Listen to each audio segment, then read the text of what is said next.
Break ನಂತರ ಬೆಂಗಳೂರು ಫಸ್ಟ್ಗೆ ಸ್ವಾಗತ. ಹೆಂಡತಿ ತವರಿಗೆ ಹೋಗಿ ಬರ್ತೀನಿ ಅಂತ ತೆರಳಿದ್ಲು. ಪತಿ ಮಹಾಶಯನ ಬಳಿ ತನ್ನ ಮಕ್ಕಳನ್ನ ಕೂಡ ಬಿಟ್ಟು ಹೋಗಿದ್ಲು.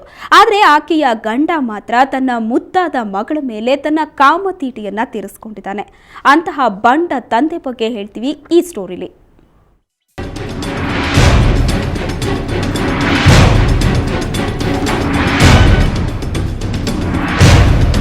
ಹೀಗೆ ತುಂಬಾ ಸಾಚಾ ತರಹ ನಿಂತಿದ್ದಾನಲ್ಲ ಈತ ದರ್ಬಾರ್ ಅಲಿ.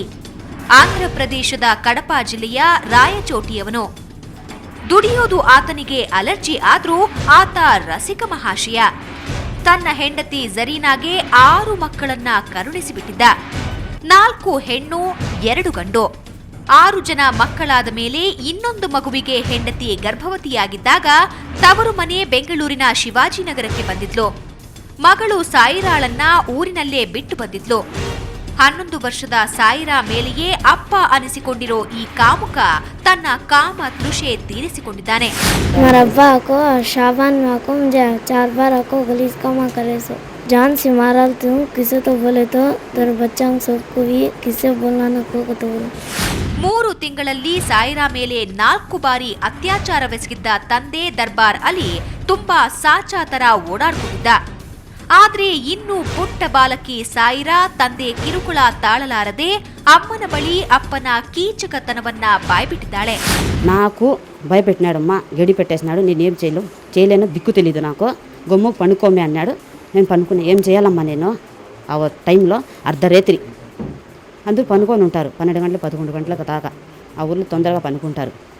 ఈ నా కొడుకు తాగేసి వచ్చి బిడ్డ మీద ಬಲವಂತ చేసినాడు.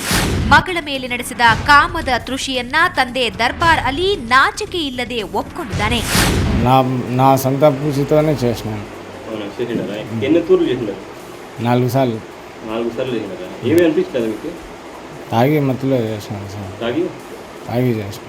తాగి చేసినాను సార్.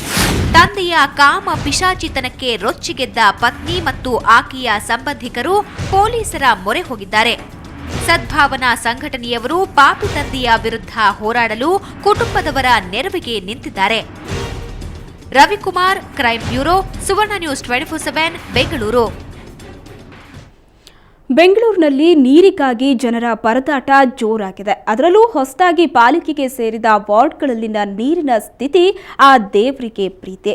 ನಿತ್ಯ ನೀರಿಗಾಗಿನ ಪರದಾಟದಿಂದ ಬೇಸತ್ತ ಜಕ್ಕೂರು ಲೇಔಟ್ ನಿವಾಸಿಗಳು ಇವತ್ತು ಬೀದಿಗಿಳಿದಿದ್ರು. ಬಿಬಿಎಂಪಿ ಕಚೇರಿಗೆ ಮುತ್ತಿಗೆ ಹಾಕಿದ್ರು.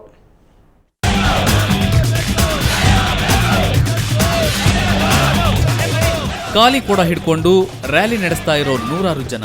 ರಸ್ತೆ ಮಧ್ಯೆಯೇ ಧರಣಿ ಕೂತು ರೋಷಾವೇಶ ತೋರಿಸ್ತಿರೋ ಪ್ರತಿಭಟನಾಕಾರರು. ಇನ್ನೊಂದೆಡೆ ಬಿಬಿಎಂಪಿ ಕಚೇರಿ ಮುಂದೆ ಧರಣಿ ಕೂತು ಧಿಕ್ಕಾರ.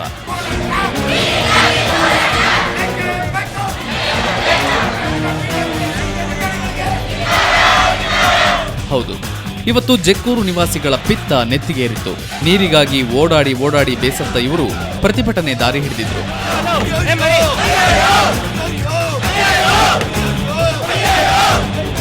ಮೋಟರ್ಗಳಿದೆ, ಒಬ್ಬೊಬ್ಬ ಅಧಿಕಾರಿಗಳು ಒಂದೊಂದು ಕೆಟ್ಟು ಹೋಗಿದ್ರೆ, ಒಂದು ಭಾಗದಲ್ಲಿ ಕೆಟ್ಟು ಹೋಗಿದ್ರು ನಮ್ದು 18 ಗಲ್ಲಿ ಇದೆ.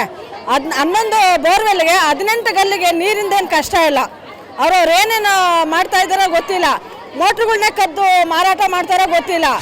ನೀರಿಗಾಗಿ ಜಕ್ಕೂರು ಲೇಔಟ್ನಿಂದ ಬ್ಯಾಟರಾಯನಪುರ ಬಳಿ ಇರೋ ಬಿಬಿಎಂಪಿ ಕಚೇರಿವರೆಗೆ ಜನ ಪ್ರತಿಭಟನಾ ರ್ಯಾಲಿ ನಡೆಸಿದ್ರು. ಪ್ರತಿಭಟನೆಗೆ ಸಾಥ್ ಕೊಟ್ಟ ಸ್ಥಳೀಯ ಕಾರ್ಪೊರೇಟರ್ ನೀರಿನ ಸಮರ್ಪಕ ಪೂರೈಕೆಗೆ ಆಗ್ರಹಿಸಿದ್ರು. ಅಧಿಕಾರಿಗಳು ನಮ್ಗೆ ಸ್ಪಂದಿಸೋದೇ ಇಲ್ಲ. BWSS ಅವರು ಎಷ್ಟು ನಾವು ಸಾಕಾನಗರದಲ್ಲಿ ಕಾವೇರಿ ನೀರು ಕೊಡ್ತಿದ್ದಾರೆ. ಕಾವೇರಿ ನೀರು ವಾರಕ್ಕೆ 8 ದಿವಸಕ್ಕೆ ಒಂದ್ಸರಿ ಕೊಡ್ತಾರೆ. ಅದು ಏನು ನಮಗೆ ಯಲಹಂಕದಿಂದ ಓವರ್ ಹೆಡ್ ಟ್ಯಾಂಕ್ನಿಂದ ಕೊಡ್ಬೇಕು. ಅದನ್ನು 4 ಮೀಟರ್ ನೀರು ಇಟ್ಕೊಂಡು ಕೊಡ್ಬೇಕು. ಅವ್ರು ಕೊಡ್ತಿರೋದೇನೋ ಅರ್ಧ ಮೀಟರ್ ನೀರು ಇಟ್ಕೊಂಡು ಕೊಡ್ತಾರೆ. ನಾವು 8 ಗಂಟೆ ನೀರು ಕೊಡ್ತಿದೀವಿ ಅಂತ ಹೇಳ್ತಾರೆ. 8 ಗಂಟೆ ನೀರು ಎಲ್ಲಿಗಾಗುತ್ತೆ? ಫೋರ್ಸ್ ಇರೋದಿಲ್ಲ. ಅರ್ಧ ಮೀಟರ್ ನೀರು ಇಟ್ಕೊಂಡು ಕೊಟ್ಟರೆ ಫೋರ್ಸ್ ಬರುತ್ತೆ ಮನೆಗಳಿಗೆ. ತಮ್ಮ ಬೇಡಿಕೆ ಈಡೇರುವವರೆಗೂ ಇಲ್ಲಿಂದ ಕದಲೋದಿಲ್ಲ ಅಂತ ಪಟ್ಟು ಹಿಡಿದ್ರು. ಇತ್ತ ಜಲಮಂಡಳಿ ಅಧಿಕಾರಿಗಳನ್ನ ಕೇಳಿದ್ರೆ ನೀರಿನ ಸಮಸ್ಯೆ ಬರದಂತೆ ಪ್ರತಿ ಬಡಾವಣೆಗೆ ಟ್ಯಾಂಕರ್ ವ್ಯವಸ್ಥೆಯನ್ನ ಮಾಡಲಾಗಿದೆ ಅನ್ನೋ ರೆಡಿಮೇಡ್ ಉತ್ತರ ಸಿಕ್ತು. ಈಗ ಬೇಸಿಗೆ ಬಂದಿದ್ದಕ್ಕೆ ಬೋರ್ವೆಲ್ ನೀರು ಬಹಳ ಲೋ ಲೆವೆಲ್ ಹೋಗಿದೆ. ಅದಕ್ಕೋಸ್ಕರ ನೀರು ಸಿಗ್ತಾ ಇಲ್ಲ ಅನ್ನೋದಕ್ಕೋಸ್ಕರ ಅಲ್ಲಿ ಒಂದು ವಾರ್ಡ್ಗೆ 1 ಲಾರಿ ಅಥವಾ 2 ಲಾರಿಗಳನ್ನು ಬಿಟ್ಟು ಬೆಂಗಳೂರು ನೀರು ಜಲಮಂಡಳಿ ಅಂತೇಳಿ ಅವರಿಗೆ ಅದರಲ್ಲಿ ನೀರು ಉಚಿತ ಅಂತೇಳಿ ಅಲ್ಲಿ ಕೆಲವು ಪರ್ಟಿಕ್ಯುಲರ್ ಪಾಯಿಂಟ್ಗೆ ದಿನಕ್ಕೆ ಒಂದೊಂದು ಲಾರಿಯಿಂದ 5 ಲೋಡು ಕಳಿಸ್ಕೊಡ್ತಾ ಇದ್ದೀವಿ. ಒಟ್ನಲ್ಲಿ ಬೆಂಗಳೂರಿನಲ್ಲಿ ಅದರಲ್ಲೂ ಹೊಸ ವಾರ್ಡ್ಗಳಲ್ಲಿ ಜಲಕ್ಷಾಮ ತಾರಕಕ್ಕೇರಿದೆ. ನೀರಿಗಾಗಿ ಜನ ಬೀದಿಗಿಳಿದಿದ್ದಾರೆ. ಇನ್ನಾದರೂ ಜಲಮಂಡಳಿ, ಬಿಬಿಎಂಪಿ ಅಧಿಕಾರಿಗಳು ಎಚ್ಚೆತ್ತುಕೊಳ್ತಾರಾ? ಜನರ ದಾಹ ತೀರಿಸೋ ಯತ್ನ ಮಾಡ್ತಾರಾ? ಕಾದು ನೋಡಬೇಕಿದೆ. ವೆಂಕಟರಮಣ್, ಸುವರ್ಣ ನ್ಯೂಸ್ 24/7 ಬೆಂಗಳೂರು. ಬೆಂಗಳೂರಿನ ಜ್ಞಾನಭಾರತಿ ವಾರ್ಡ್ನಲ್ಲಿರೋ ಆರೋಗ್ಯ ಬಡಾವಣೆಗೆ ಇನ್ನೂ ಜಲಮಂಡಳಿ ನೀರಿನ ಸಂಪರ್ಕ ಕೊಟ್ಟಿಲ್ಲ. ಅಲ್ಲಿನ ಜನ ದಶಕಗಳಿಂದ ಕೊಳವೆಬಾವಿ ನೀರನ್ನೇ ನೆಚ್ಚಿಕೊಂಡಿದ್ರು. ಆದರೆ ಈಗಲ್ಲಿ 1 ತಿಂಗಳಿಂದ ಕೊಳವೆ ಬಾವಿಗಳು ಕೈಕೊಟ್ಟಿವೆ. ಜನ ನೀರಿಲ್ಲದೆ ತತ್ವಾರ ಪಡ್ತಿದ್ದಾರೆ. ಅಷ್ಟಕ್ಕೂ ಕೊಳವೆ ಬಾವಿಗಳು ಬತ್ತಿ ಹೋಗೋದಕ್ಕೆ ಕಾರಣವಾದ್ರೂ ಏನ್ ಗೊತ್ತಾ? ಈ ವರದಿ ನೋಡಿ.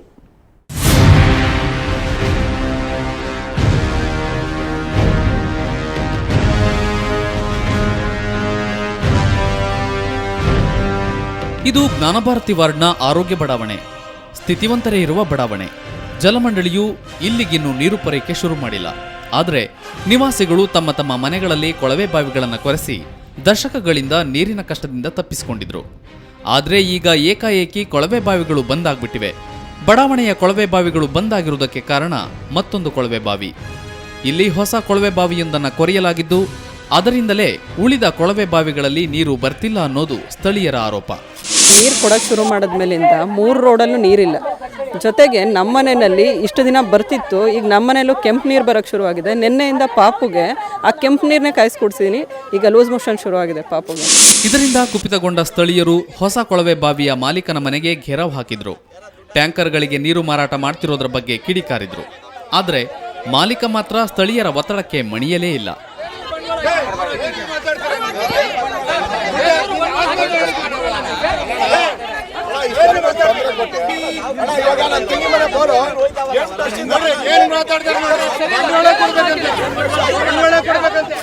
ನಮಗೆ ತೊಂದರೆ ಆಗಿಲ್ಲ, ಅವ್ರಿಗೆ ನಮ್ಮಿಂದ ಆಗಿಲ್ಲ.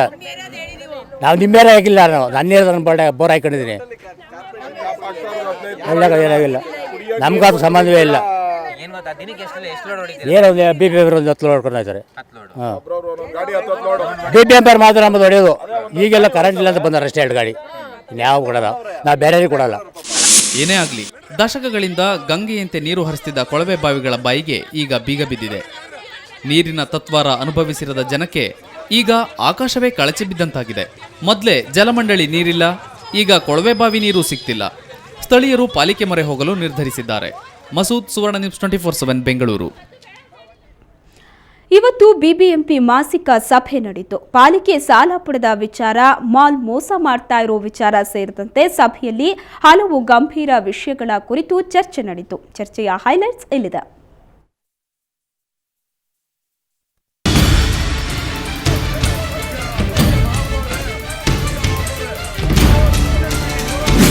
$500 ಕೋಟಿ ಸಾಲ ಕಾನೂನು ಬಾಹಿರ. ಬಿಬಿಎಂಪಿ ಇತ್ತೀಚೆಗೆ ಹುಡ್ಕೋ ಸಂಸ್ಥೆಯಿಂದ 500 ಕೋಟಿ ರೂಪಾಯಿ ಸಾಲ ಪಡೆಯಿತು. ಅದು ಕೂಡ ಕೆಆರ್ ಮಾರುಕಟ್ಟೆಯನ್ನ ಅಡವಿಟ್ಟು. ಆದರೆ ಈ ಸಾಲ ಪಡೆದಿರೋದು ಕಾನೂನು ಬಾಹಿರ ಅನ್ನೋದು ಇಂದಿನ ಸಭೆಯಲ್ಲಿ ಗದ್ದಲಕ್ಕೆ ಕಾರಣವಾಯಿತು. ಕಾಯ್ದೆ ಪ್ರಕಾರ ಬಜೆಟ್ನ 25%ನಷ್ಟು ಮಾತ್ರ ಸಾಲ ಪಡೆಯಲು ಸಾಧ್ಯ. ಆದರೆ ಬಿಬಿಎಂಪಿಯಲ್ಲಿ ಮಂಡನೆಯಾಗಿರೋ ಬಜೆಟ್ ಗಾತ್ರ 9,000 ಕೋಟಿಯಾದರೂ ಅನುಷ್ಠಾನವಾಗಿರೋ ಬಜೆಟ್ ಮೊತ್ತ ಕೇವಲ 1,500 ಕೋಟಿ. ಹಾಗಾಗಿ ಬಿಬಿಎಂಪಿ ಪಡೆದಿರೋ ಸಾಲ ಕಾನೂನು ಬಾಹಿರ ಎಂದು ಸಭೆಯಲ್ಲಿ ಆರೋಪಿಸಲಾಯಿತು. ಸರಿ, ಬಡ್ಜೆಟ್ಟು ನಾವು 1,000 ಕೋಟಿಗೆ ಇಳಿಸ್ಬಿಟ್ಟಿದ್ದೀವಿ. 9,000 ಕೋಟಿ ಬಡ್ಜೆಟ್ ಮಾಡಿದ್ರೂ ಟೋಟಲಾಗಿ ನಾವು ಖರ್ಚು ಮಾಡ್ತಾ ಇರತಕ್ಕಂಥದ್ದು ಕಾಮಗಾರಿಗಳು ಎಲ್ಲ ಸೇರಿ, ಹಣಕಾಸು, ಸ್ಯಾಲ್ರಿ ಎಲ್ಲ ಸೇರಿದ್ರು, ಇವೆಲ್ಲ ಸೇರಿಸ್ಕೊಂಡ್ರೆ ಸುಮಾರು 1,500-2,000 ಕೋಟಿ ಲಿಮಿಟ್ ಆಗುತ್ತೆ. ಅದಕ್ಕೆ 25% ಸಾಲ ತಗೊಳ್ಳೋದು ಅಂದರೆ ಅದು ಕಾನೂನು ವಿರುದ್ಧ. ಅದು ಗರುಡ ಮಾಲ್ನಿಂದ ಬಿಬಿಎಂಪಿಗೆ ನಷ್ಟ. ಇನ್ನು ಸಭೆಯಲ್ಲಿ ಬೆಂಗಳೂರಿನ ಗರುಡ ಮಾಲ್ನಿಂದ ಪಾಲಿಕೆಗೆ ನಷ್ಟವಾಗ್ತಿದೆ ಎಂಬ ಆರೋಪವೂ ಕೇಳಿಬಂತು.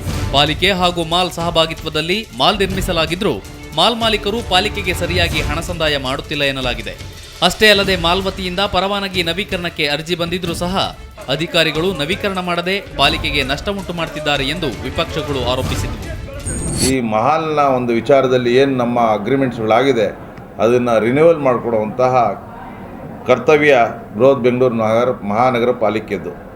ಇದು ಕಳೆದ 2008ರಿಂದ ಇದುವರೆಗೂ ಇದರದ್ದು ರಿನ್ಯೂವಲ್ ಆಗಿಲ್ಲ. ಇದಕ್ಕೆ ಈಗಾಗಲೇ ಆ ಸಂಸ್ಥೆಯವರು ಅರ್ಜಿ ಹಾಕಿದ್ರು. ಇದು ನಮ್ಮ ಕರ್ತವ್ಯ ಮಾಡಬೇಕಾಗಿತ್ತು. ಮೇಯರ್ ಸೀಟ್ನಲ್ಲಿ ಉಪಮೇಯರ್. ಇವತ್ತು ಉಪಮೇಯರ್ ಹರೀಶ್ಗೆ ಮೇಯರ್ ಸೀಟ್ನಲ್ಲಿ ಕುಳಿತುಕೊಳ್ಳೋ ಭಾಗ್ಯ ಒದಗಿ ಬಂದಿತ್ತು. ಮೇಯರ್ ಶಾರದಮ್ಮ ತುರ್ತು ಕಾರಣದಿಂದ ಹೊರಹೋಗಿದ್ರಿಂದ ಮೇಯರ್ ಕುರ್ಚಿಯನ್ನ ಅಲಂಕರಿಸಿದ ಉಪಮೇಯರ್ ಹಲವು ಕಾಮಗಾರಿಗಳಿಗೆ ಅನುಮೋದನೆ ನೀಡಿದರು.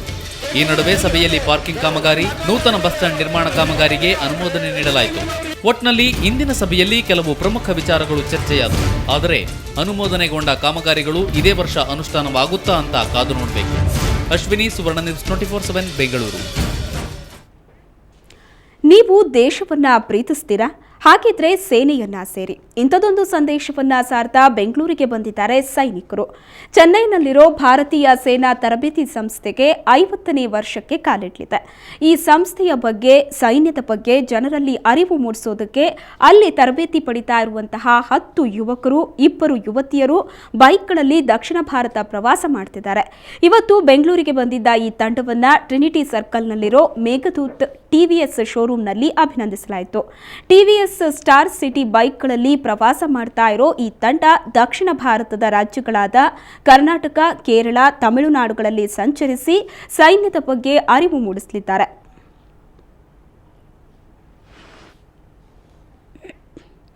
ತೆಲುಗು ಮತ್ತು ಕನ್ನಡ ಉಭಯ ಭಾಷಿಕರಲ್ಲಿ ಸೌಹಾರ್ದತೆ ಮೂಡಿಸ್ತಾ ಇರೋ ತೆಲುಗು ವಿಜ್ಞಾನ ಸಮಿತಿಯ ವಜ್ರ ಮಹೋತ್ಸವ ಇದೇ ತಿಂಗಳ 30ರಂದು ಬೆಂಗಳೂರಿನ ರವೀಂದ್ರ ಕಲಾಕ್ಷೇತ್ರದಲ್ಲಿ ಅದ್ದೂರಿಯಾಗಿ ನಡೆಯಲಿದೆ. ಬೆಂಗಳೂರಿನಲ್ಲಿ ಈ ಸಂಬಂಧ ಸಮಿತಿ ಅಧ್ಯಕ್ಷ ರಾಧಾಕೃಷ್ಣ ಮಾತನಾಡಿ, ಕಳೆದ 60 ವರ್ಷಗಳಿಂದ ಸಮಿತಿ ಉಭಯ ಭಾಷಿಕರ ನಡುವೆ ಸೌಹಾರ್ದತೆ ಮೂಡಿಸಲು ಶ್ರಮಿಸ್ತಾ ಇದೆ.